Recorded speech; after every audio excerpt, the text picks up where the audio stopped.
Welcome everyone to our webinar today on preventing wage underpayment in your business. My name is Joel Hayden and I'm a practice leader in employment at LegalVision, and my co-host today is Frank Fazzolari, who is the head of customer at Visory. Frank, do you want to give us a quick rundown on what Visory does before we jump into the presentation today? Yeah, thank you so much, Joel, and thanks so much to everyone for your attendance today and the opportunity to speak to you all. Just a quick snapshot on Visory. We are a platform-based business who have been in operation for the last 3.5 years. In terms of what we do, we provide a specialist back office offering to small to medium enterprises across Australia, NZ, and other new markets as well. Uh, in terms of how we deliver and how it plays into the conversation too, we invest a lot of time in the tools and setup of systems to be able to ensure compliance, accuracy, and really strong service offering to commit to confidence to our business owners that they are setting up their businesses for success. And that is a phrase used a lot in this day and age as well, but it's particularly important when you're talking about setting up the structures for payroll and protecting your business against underpayments as well. The final piece is off the back of delivering bookkeeping, AP, accounts receivable, and payroll. It actually gives you really strong data to be able to understand how your business is operating, both from a financial perspective and operational perspective as well. So using that data as insights to inform your decision making in your growth and scale for your businesses too. Looking Great, forward to thanks the very much, discussion Frank. today, particularly around payroll.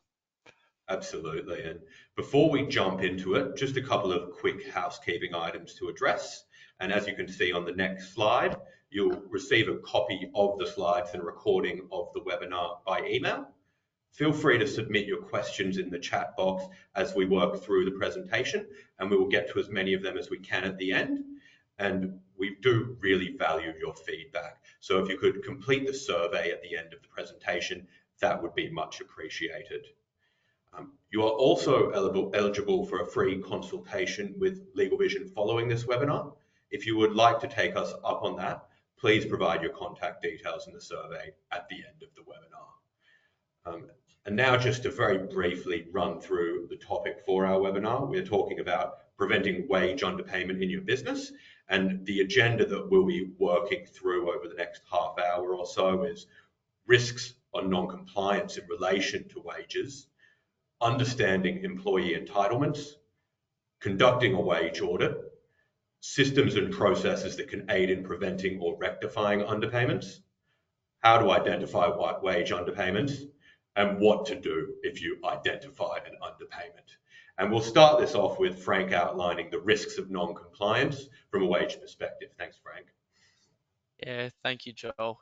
Um, the risks of non-compliance are certainly becoming more prevalent or very much prevalent in the Australian media landscape right now.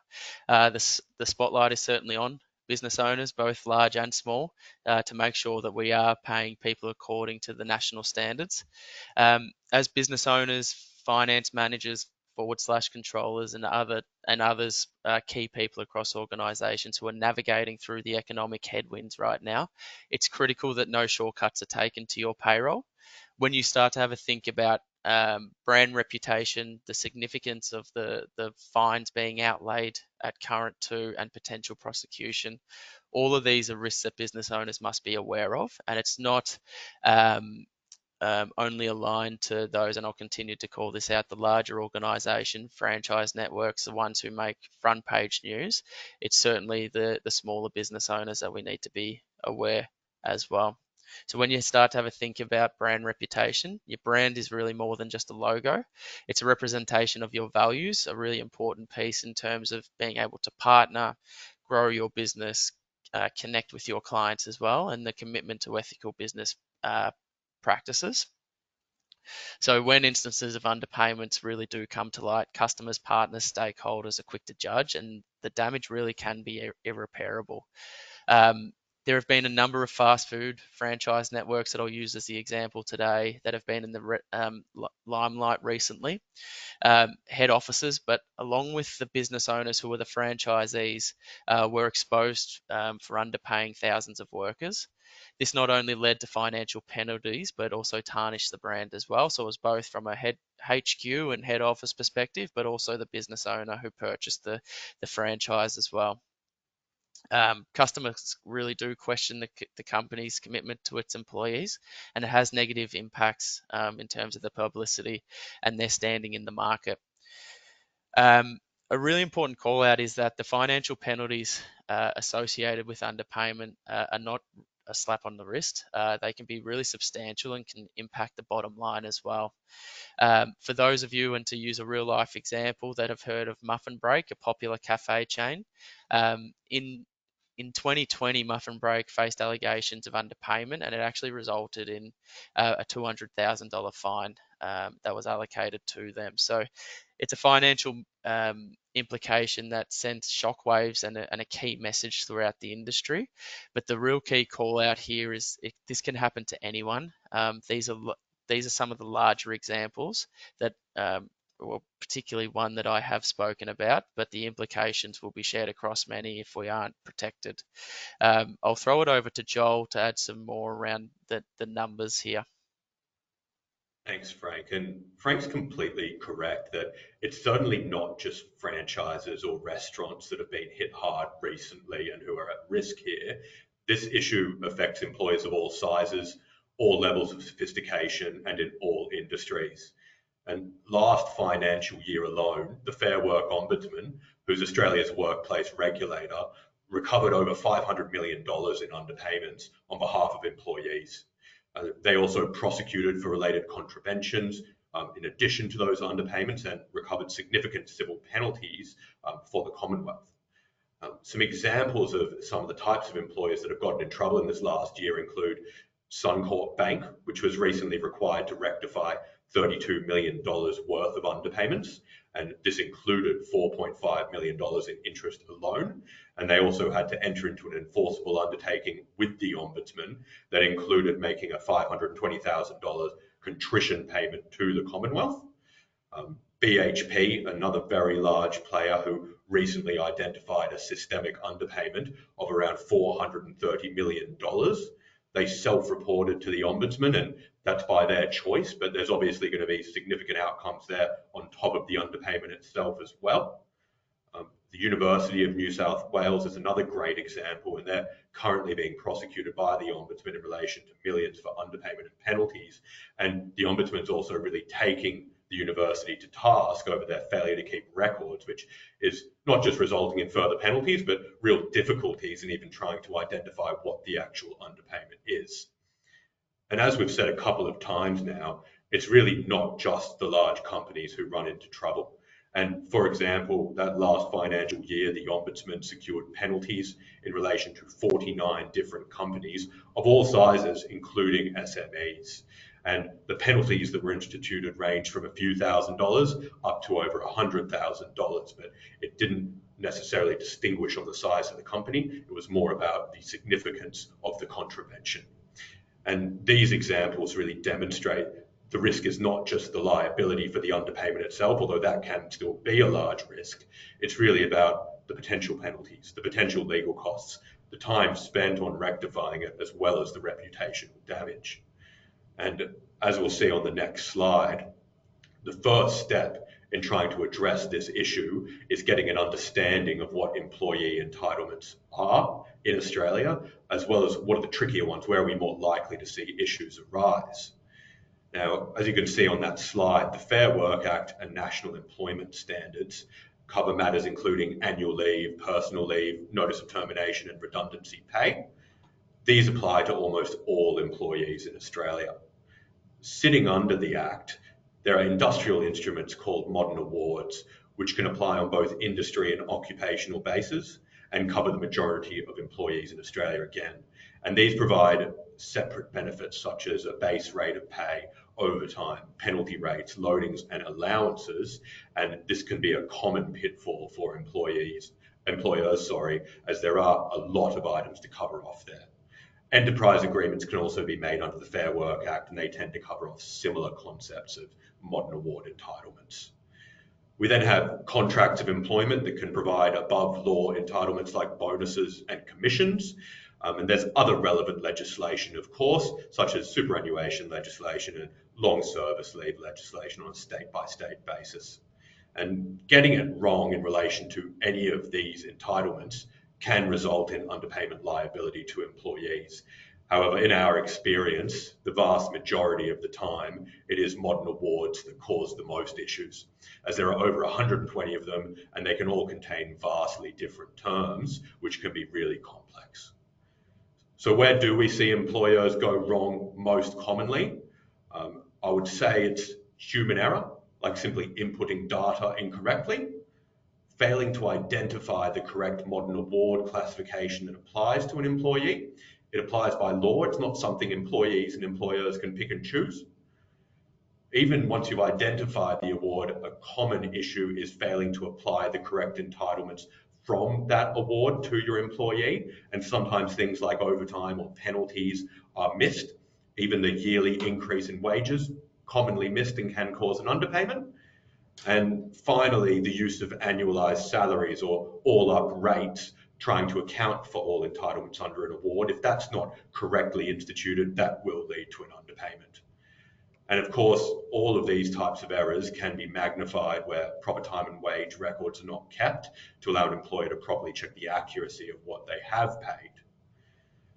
And so these entitlements will often lead to issues. And as you'll see on the next slide, businesses do need to consider when a wage audit may be necessary. And that can arise where an employer has identified a specific issue, or it can be undertaken as part of a business's general compliance functions on a regular basis.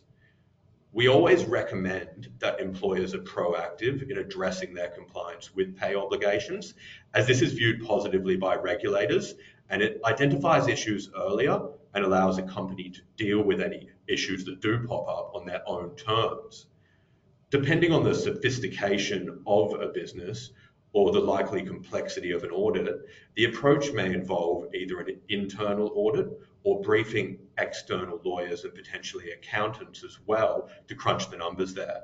It is really a question of the internal expertise the employer has, as well as the time they have, as audits can be quite demanding. While there will be differences in how an audit is conducted depending on the relevant entitlement and how complete the records and data are, we've outlined a usual process there on the slide, and that would involve a first step of understanding the source of the entitlement. And as I said before, that's commonly under a modern award. It might be a minimum rate of pay, an allowance, a loan, but it's vital to identify what entitlement you're actually addressing first. The second step is to determine what legal entitlement would have actually been owed to the employee. And this is identifying the minimum amount the employee would have been entitled to by law. The next step is to determine whether any amount of that minimum entitlement by law has been met by the employer. And for example, that might be getting it wrong on a minimum wage, but you're still paying them a wage. You identify how much of that entitlement you've satisfied. And that leads to step 4, which is calculating the liability owed to the employee, i.e. the difference between what the legal entitlement is and what was provided. It is vital that proper records are kept, otherwise an audit may be extremely difficult or impossible to conduct. And in those situations, the courts tend to take the employee's view of hours worked, etc., as the correct position. So it's vital to start off with the right records. And now I'll pass over to Frank to run us through some of the systems and processes that can assist with ensuring compliance from a wage perspective. Thanks, Frank. Thanks, Joel. Yeah, I really do think this question is a big part of why we are all here today. Getting an understanding of how to protect your business and set the right foundation. The key message as part of this segment as well is know your business profile and the requirements, or seek expertise to be able to gain that information, and mostly use your tools to help inform the processes and systems that you should utilize. Understanding your company profile is hypercritical. And to go over some points before you set your processes. It's really around, firstly, understanding the industry. Joel has given a good brief on that in terms of the awards that are applied to each particular industry and what your business would fall under. This knowledge will form the basis for fair and compliant pay practices. And by staying abreast, and it's really important that you do stay abreast because legislation continues to change and update in line with the business as well as the employee too, and making sure your setup is in line with the legal requirements always, and it avoids unintentional underpayment. The next piece is around deeply understanding your workforce profile. It's crucial. This involves evaluating your headcount and the composition of your workforce. So whether they are or your employees are casual, part-time, full-time, or contractors, it's really important to note because there are going to be particular implications across each, and there's going to be, if you do deeply understand it, there won't be any hidden underpayment. There also has been an emergence of the gig worker type economy too. This is actually exemplified by key brands such as Uber, which has introduced a new layer of complexity, and it's imperative to be aware of these as well and to adhere to the legal requirements to protect the gig worker for any underpayments. Still using Uber as the example, the gig economy it employs has led to various discussions across the legal space for fair work to pay drivers. And this isn't only isolated to Uber, it's certainly across the board within Australia and globally on how to protect that type of worker as well. And businesses must adapt their processes accordingly. There's conversations occurring right now in terms of if a gig worker is working past a particular threshold, then there will be pay implications such as super or contractual implications as well that you need to understand and deliver to be compliant there. The final piece before setting up your processes is really understanding your business and then your growth goals as well. So as your business expands, your payroll processes must align with your business strategic and growth goals. By understanding the trajectory of your business and where it's heading, it will inform your decision making because not all payroll systems and setups are fit for purpose. In terms of a one size fits all. There are certainly particular market segments that you should be identifying for your business and aligning your systems to as well in terms of the system stack you utilize and the payroll system plugging into your accounting software to allow for strong auditability, good strong process as well.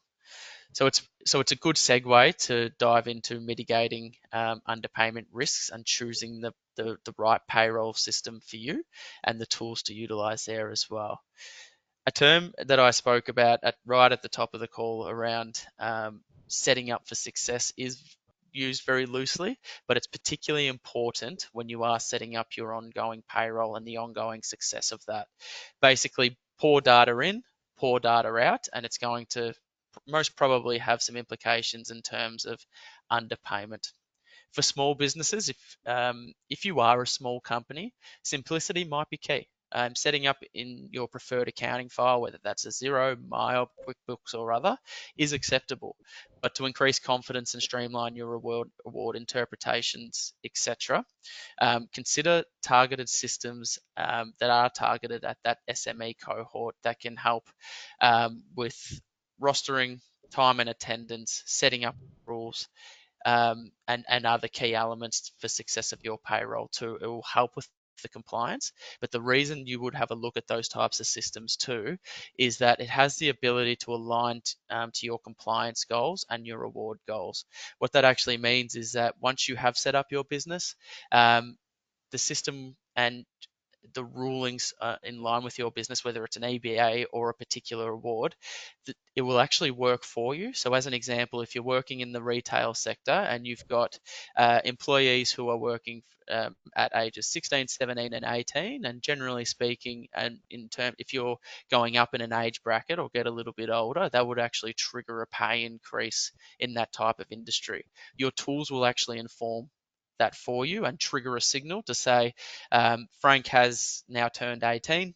That has now gone for, and I'm pulling the number out, $26 to $27 pay rate. as part of that. So using your tools is a really important piece, but it goes back to the point of the setup, and the investment of time and the investment of resource of your tools is going to be ultra important, particularly for small business as well. For larger scale up, or those at probably at that medium sized tier as well, it's crucial to plan ahead. Getting your system right for the next 12 months is essential for seamless expansion too.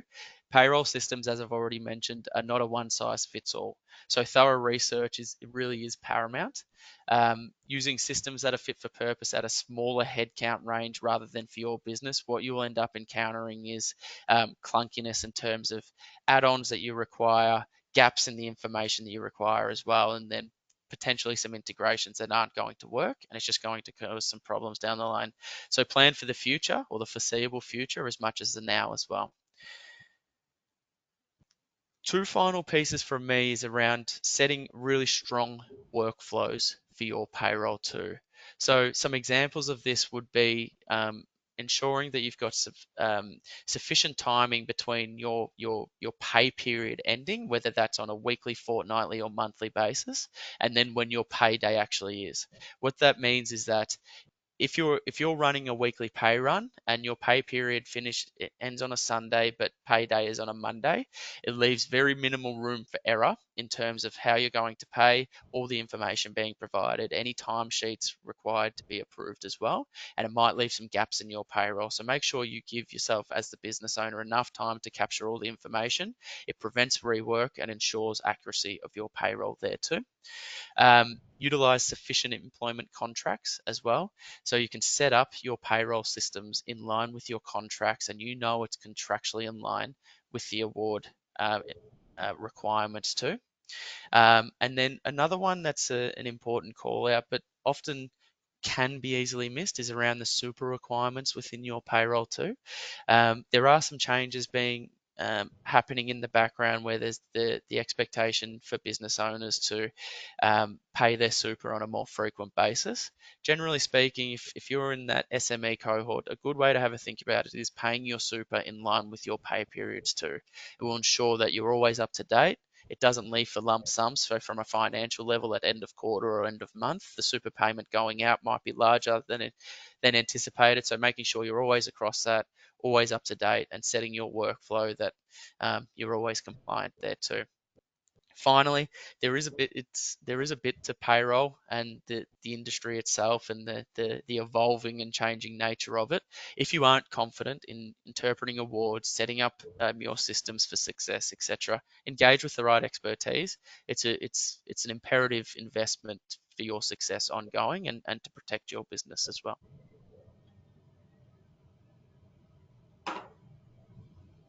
Cool. And over on the next slide. So the next piece will be around what to do if you identify a wage underpayment. So firstly, you've identified it, so it's a good first step in being able to action. From there, the next best step will be around assessing and completing some of the following. Now, what's on this slide is around what Joel has already spoken about, the calculation, so the duration of the underpayment over the time. Will get you your end result in terms of being able to pay your staff accurately. But if we just turn over to the next slide.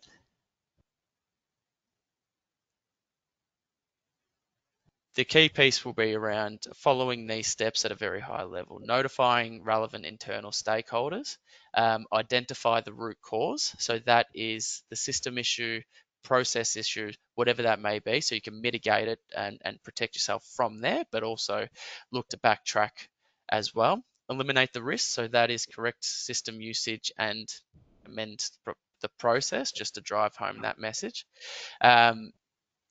Complete any reconciliations to identify the extent of the underpayments, prepare the calculations, as we've already spoken about as well, using that formula, and consider the appropriate communications to the employee, or what that would be. That would vary, and again, seek any advice or counsel on how to communicate that if you see that best fit too, and then process the correction of the payment. Joel, back over to you. Yeah, thank you, Frank. And I'll just tack on a little bit to that as well. And we're just still on that prior slide, that Where an underpayment is identified, and especially where the underpayment is systemic or significant, legal advice should always be sought to determine the appropriate way forward. And so just on that next slide, you'll see that it will be necessary to consider the approach to be taken by the employer. And this could involve deciding on how remediation is tackled. I.e., this could be to put out fires as they arise. It might be to address the remediation in full for the statutory period or for the entire period identified. There are choices to be made there. There'll also be the need to determine whether further audits are necessary. And for more serious cases of underpayment, forming a strategy around communications is also vital, especially if the issue is likely to attract media attention. And as mentioned earlier, there is an ability for an employer to self-report an underpayment to the Ombudsman. However, it's not mandatory, and really in most scenarios, it's not going to be advisable. If there was an intention to consider this route, we would strongly suggest that legal advice is sought first before making any contact with the Ombudsman. As we've outlined previously, identified contraventions can be treated very seriously by the Ombudsman.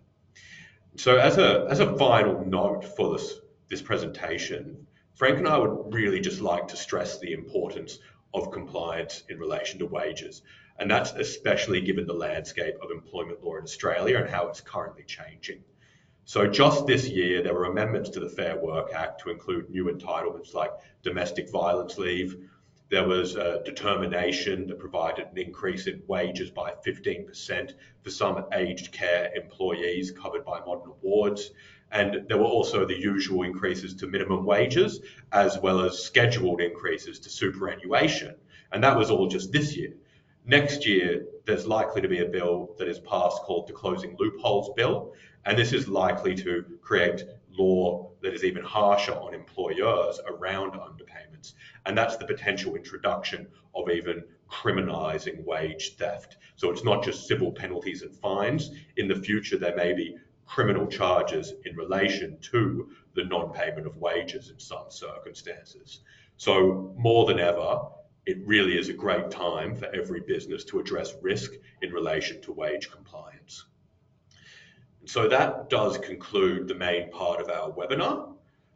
You may find our publication on preventing wage underpayment useful, and you can access that in the handout panel of the webinar by scanning that QR code that is on the slide on the screen right now. You might also be interested in our upcoming event, Don't Sign That Contract, what businesses should review before signing. This will be on Tuesday, 12 December at 11 a.m. AEDT. And you can register at the link on the slide there. Just before we get to answering some questions we've had that have come through, and continue to submit them, while they're getting put through, we'll just take 1 minute to tell you about LegalVision's membership. And look, this membership is a cost-effective way to address legal advice and legal services generally. And we really like to frame it as it's like having your own internal counsel. We take care of running your business as usual legal work while you can focus on your business and growing it. Our fixed monthly fee provides cost certainty, unlike traditional firms that charge hourly rates for all work. And you'll get access to an entire law firm to assist you with all your business's legal needs. And so if you do want to become a LegalVision member, just reach out to us following the webinar. And you can also reach out to Frank at Visory on the details that are just provided on this next slide. So feel free to reach out to Frank if you have any questions about what he has talked about today. And now we'll be able to get to some questions that have come through. So starting off, we have, if there is a high value underpayment claim, do you need to go to Fair Work first, or can you go straight to the federal court? And I guess we're taking this from the perspective of an employee, but the value of the claim doesn't really determine where it is actually determined. Fair Work Commission, which is what I take Fair Work to reference there, they don't have the power to make orders in relation to underpayments. All underpayment matters will run through courts, whether it's local state courts or the federal circuit or federal court. That's where underpayments are determined. There are small claims jurisdictions that are simplified for small amounts of money, but they're all in the same courts, essentially. The Fair Work Commission has no real power to determine underpayments. We have another one here, which is what is classified as reasonable overtime for a salaried worker. Used to be 2 hours, but it's ambiguous now. So there has always been a bit of ambiguity around what reasonable additional hours are. Under the Fair Work Act, it's very generally stated that employees may be required to work reasonable additional hours, but there is some grey area as to what that actually leaves an employer with as far as what they can direct an employee to do. And the reality is that it has to be assessed in the individual circumstances, and all relevant factors are taken in consideration in determining what is reasonable, including the nature of the industry, the amount that the employee is paid, the difficulty, complexity of the work, and whether that may raise WHS issues. But you do have to look at the individual role, industry, and business. And for example, managers on very high level salaries working white collar jobs, hours in excess of 2 a week are very likely to be considered reasonable. But if someone's working high intensity, WHS risky positions, for example, on machines, what you can require as reasonable additional hours will not necessarily be as high as what you can in other industries. So I'd recommend that's a great one to get specific advice on. We've got another one that has come through that has asked, I would like to understand obligation in regards to overtime. At the moment, we pay down to the minute. If a team member signs out 2 minutes after their finishing time, does this attract overtime for those 2 minutes? So the answer to that is very potentially. It all applies pursuant to what the modern award says. And so if this is triggering overtime under a modern award, whether it's exceeding 38 hours or the ordinary spread of hours, whatever the specific award provides, then that should be treated as overtime, even if it's for a very limited period. And we've got one for Frank here now, and it's just asking, can I change the payroll of my business from weekly to bi-weekly? From a legal perspective, that's usually no issue as long as it's not tripping up the award. But Frank, how would you say practically that can be addressed? Really good question. Absolutely. Well, operationally, you can, but without having a really good understanding as to why, it would be remiss of me to answer that question. Operationally, yes. In terms of practically, we just need to have a deeper understanding as to why you'd like to run a bi-weekly payroll, whether it's you're going to be separating the employees and that's going to be almost a weekly payroll for those employees, if that makes sense, or it's actually going to be on a bi-weekly basis that employees are going to be paid. A really good understanding of that would be fantastic, and happy to have a discussion. But I think with that one, yes, you can, but I'd have a think about why. And you'd certainly be expecting to address your systems and processes if you were doing it. Absolutely, you would. Great, thanks, Frank. We've got another one through, which is it a legal requirement for a company to record all staff's hours, i.e. salaried staff recording hours work, time off in lieu of overtime? And the answer to that is you should always assume that you should be recording all of that detail. And that is especially so for any award covered employees, because they're likely to have triggers for overtime under whatever award they're working, and likely to be a related obligation to record all hours of work for that employee. And so record keeping obligation is really important, as we said. Assume all of that detail does need to be recorded, as that's the general position. I think we just have one more question at this stage, and it's, can I make it mandatory for an employee to present a medical certificate for sick leave? And the answer to that is there are notice and evidence requirements under the Fair Work Act in relation to taking personal leave. You can require an employee to provide evidence. If you want to do that, what you should do is have a written policy in place that requires employees to provide medical certificate for periods of personal leave, and you should ensure that that policy is actually enforced as well, so that the employer can rely on it. as we get. Okay, and we've just got one more question through. If an employer directs staff to work a Saturday under the NES, but wants these hours to be added to their time off in lieu, is there a wage underpayment issue here? I.e. toil will be taken during the week at weekday rates, not Saturday rates. So that, again, and I know I've been saying this a lot, but it is just due to the nature and complexity of modern awards, you will need to consider your specific modern award, not the NES. So some awards will have terms around toil being taken at the rate it's accrued. Some do not. You will need to check your specific modern award, which will have terms around how time off in lieu is treated generally. I keep suggesting we are out of questions, but we do actually have one more coming through now.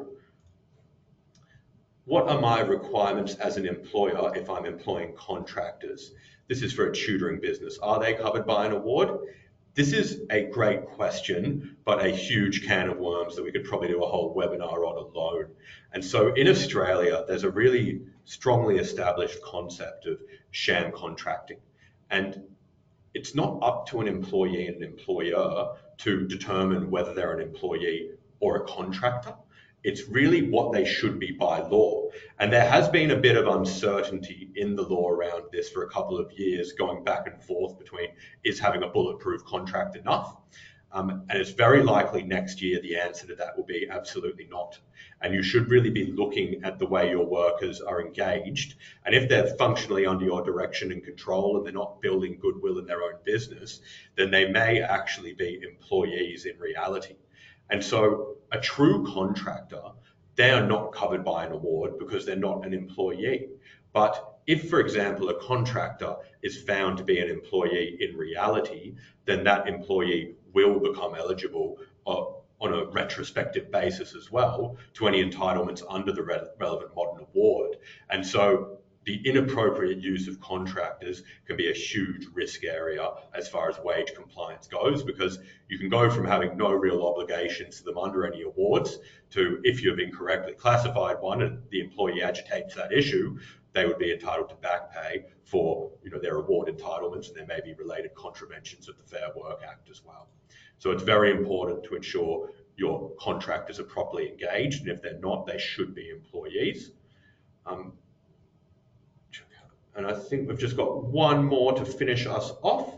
And is it good to make it mandatory to all employees to clock in, clock out, including salaried employees? The answer is yes, if there are any modern award provisions that apply to them. Because if we don't have clarity around when the employees are working, how can we be sure that we are paying them correctly? And look, that's most poignant for hourly workers, but for salaried workers, it is still relevant. And instead of having them clock in, clock out, what some employers will do there is require that any overtime worked by a salaried employee is approved by their manager first, just to ensure there's not hours and hours of potentially unauthorized overtime being worked that the employee is expecting to be compensated for. Okay, great. That wraps up the questions that we have, and we will leave it there now. And I just want to repeat again that you can absolutely book a complimentary consultation with us off the back of this webinar. And we would really appreciate it if you can fill out that survey that will pop up as soon as this one finishes. We really do appreciate your feedback on these webinars, and the details for how to receive a complimentary consultation are in there as well. So thank you very much, Frank, for joining us today, and everyone who's watched us. Thanks so much, everyone. Thanks, Joel. Thank you, Frank. Thank you, everyone.